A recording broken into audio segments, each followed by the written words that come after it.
Here are the steps to solving a polynomial inequality.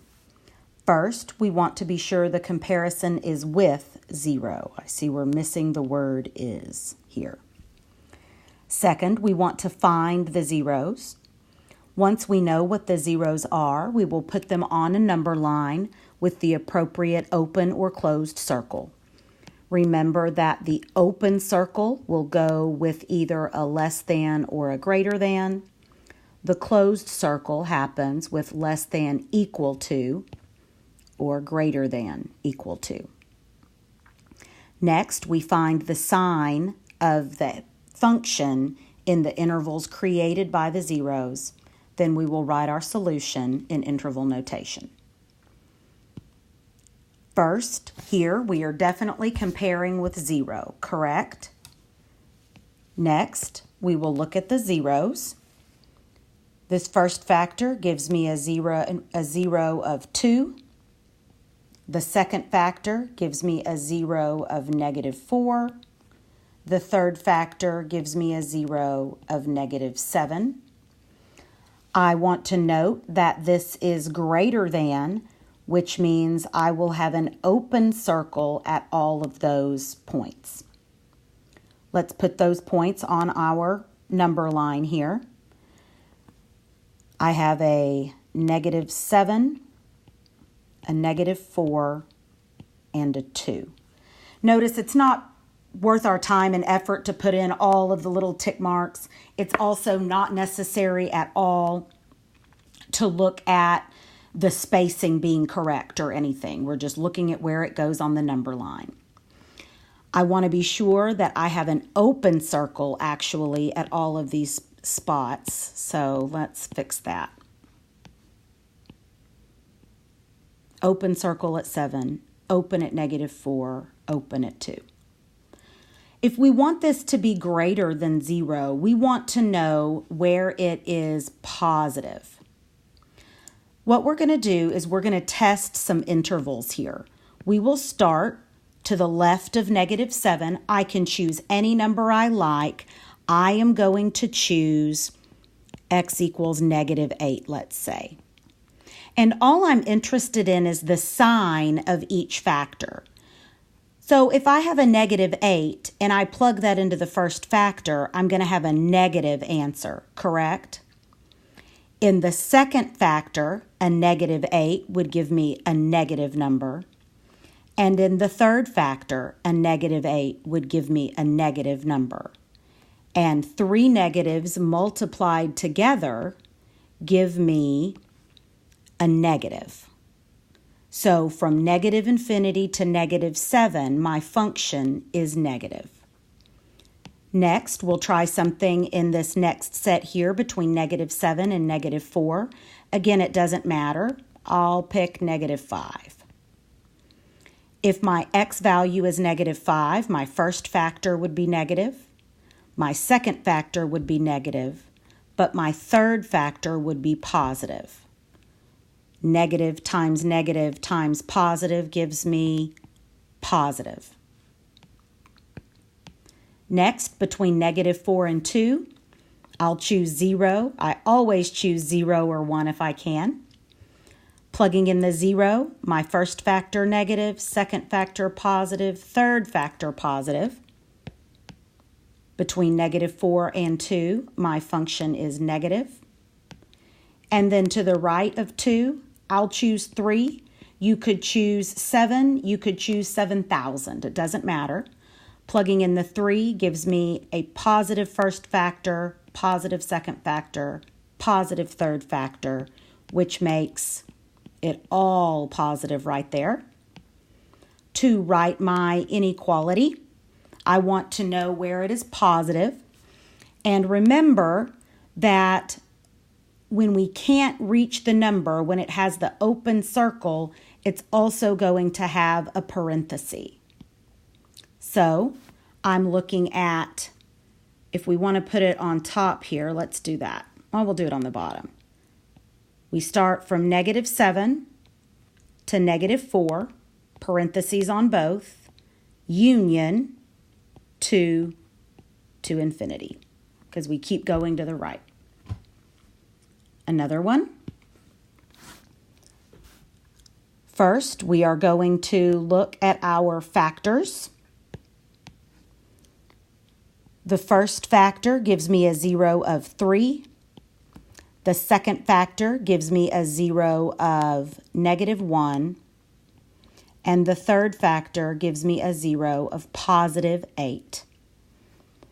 It is important to note the squared term here.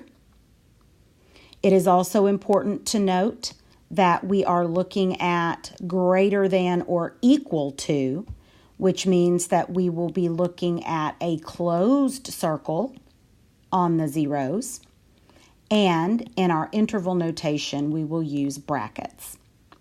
We'll start by putting these numbers on our number line. Closed circle -1, closed circle +3, closed circle 8. Next, we are going to check our intervals. But before we do that, I want to point out why the squared term is important.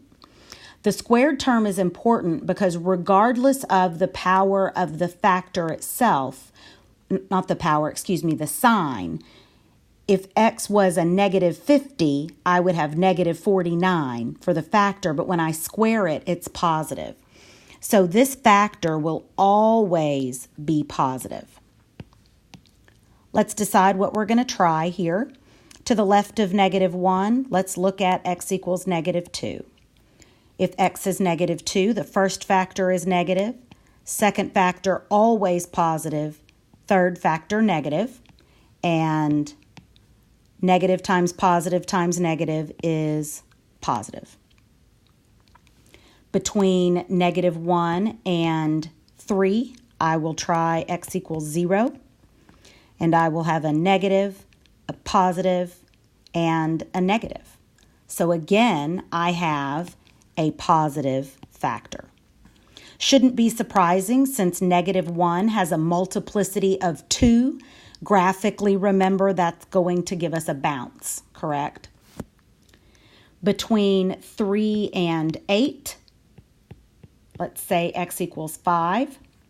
I will have a positive first, positive second, negative third. My function is negative between 3 and 8. Then I will look beyond 8, let's say 10. I will have a positive first, positive second, positive third. We are positive the whole way. We wanted to know when this was greater than or equal. To the left, we continue to be positive. We will start with a negative infinity. And we will stop it at 3 and close our bracket. We don't need to say anything about the -1 because it's greater than or equal to 0. If it were just greater than 0, remember, that would be an open circle and we would have to break it at 1. Union 8 to infinity. Next. We have a squared in there, but this time it's a little bit of a different squared, right? And this is compared with 0. What this does is this actually, remember, will break down to x plus 3 times x minus 3. So instead of this having 3 factors, it really has 4. Looking at the zeros, we would have a 0 at x equals -3 for the first factor, +3 for the second factor, +1 for the third factor, -1 for the fourth factor. We are less than, which means open circle and parentheses. Putting these values on our number line, we have an open circle at -3, open circle at -1, open circle at 1, open circle at 3. Testing intervals. At x equals -4, my first factor, negative, second factor, negative, third factor, you might have to think about that a little bit because that's 1 minus a -4, so that's positive. And then the x plus 1 factor would also be negative, which means that I would be negative to the left of negative 3. Looking at x equals negative 2, we don't really have a lot of choices there, do we? First factor positive, second factor negative, third factor 1 minus a negative 2, so positive, last factor negative. My function is positive in that interval. Between negative 1 and 1, looking at 0, we would have positive, negative, positive, positive. The function is negative in that interval. Between 1 and 3, x equals 2. First factor positive, second factor negative. Third factor, that's 1 minus 2, which is going to give me negative. And third factor positive. My graph is positive there. Then to the right of 3, we'll say x equals 5. We have positive, positive, negative, right? 1 minus 5, positive. Therefore, negative. Writing my answer in interval notation, we want to know where this is less than 0.